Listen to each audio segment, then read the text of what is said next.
Juice రాదు sir, జర జర లావు కావాలి, ఇంకా లావు కావాలి, జర మందం కావాలి సార్.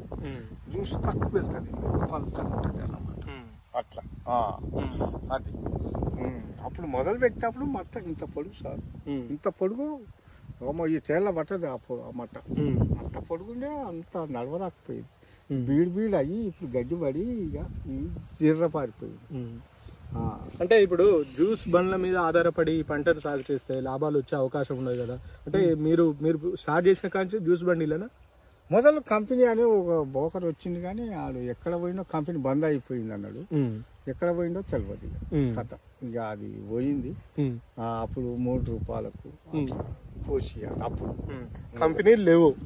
మళ్ళీ నువ్వు 4 ఎకరాలు మళ్ళీ కొత్తగా మళ్ళీ ఎందుకు పెట్టావు? మళ్ళీ సార్ నాకు అలవాటు అయిన వాళ్ళు వస్తారు.